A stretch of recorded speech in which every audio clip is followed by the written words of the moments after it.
In today's lesson, we'll work on the C and D orchestration versions of the melody.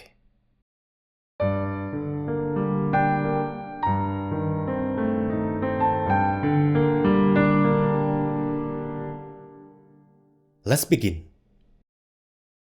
In the previous orchestration lecture, one of our channel members left the following comment: "I see no reason why the original arpeggio is not retained."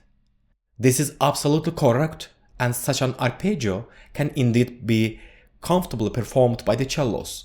However, we should keep in mind that we don't always encounter such simple arpeggios.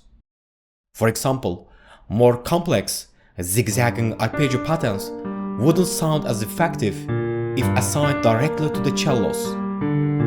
Therefore, we should always have alternative approaches. Let me show you how we can simplify complex piano figures.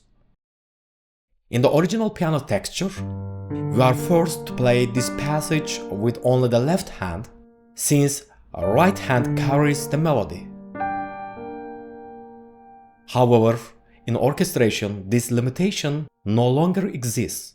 In other words, we can redistribute the passage between two hands. Our goal is to create arpeggios that resemble the original but are more practical.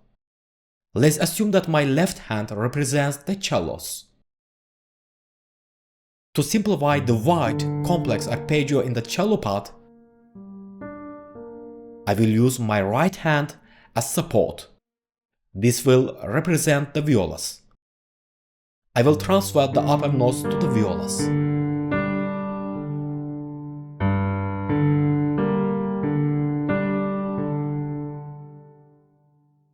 As you can see, we achieve a result that is similar to the original, but much more practical.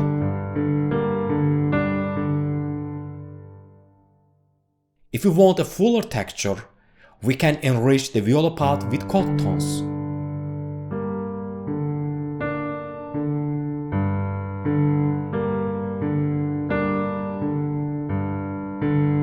Yes, this works better. Using this method, you can also introduce your own variations and ideas. This material can be performed either pizzicato or arco by the cellos and violas.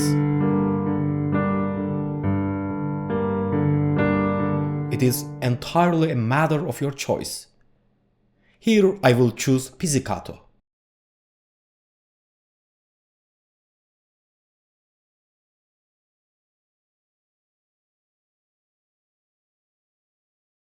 To make the pedal, I will use sustained notes in the bass line.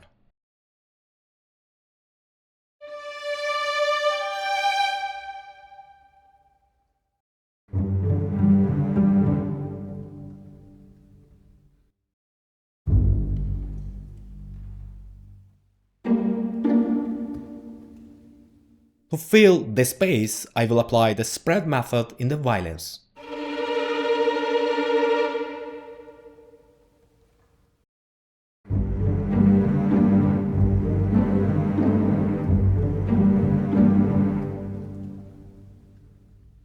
The C version is now complete. Let's first listen to the texture and then hear how it sounds together with the melody.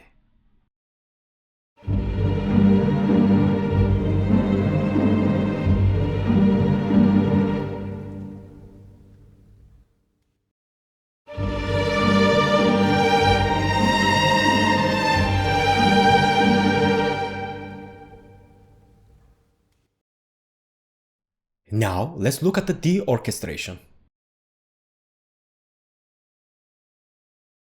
Again, I will use both hands.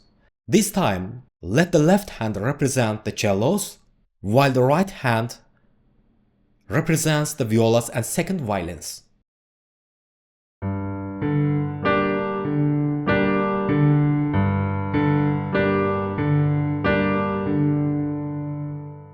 This approach can be executed in different ways.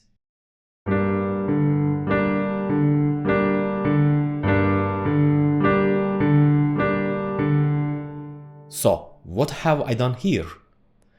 I applied a stretch basic method for the cellos, and a horizontal break for the violas and violins.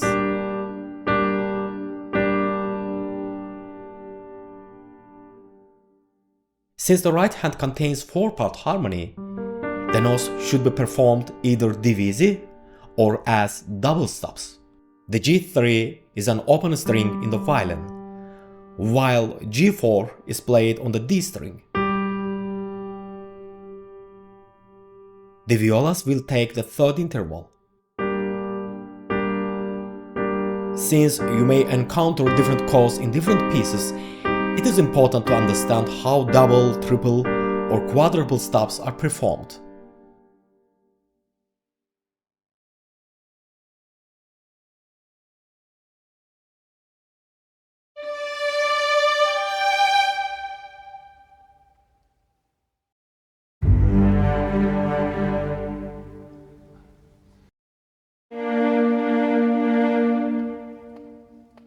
In the D orchestration, since the texture is already full and includes sustained notes, I didn't find it necessary to add a separate pedal tone. That concludes today's lesson. Let's first listen to the texture and then to the full version.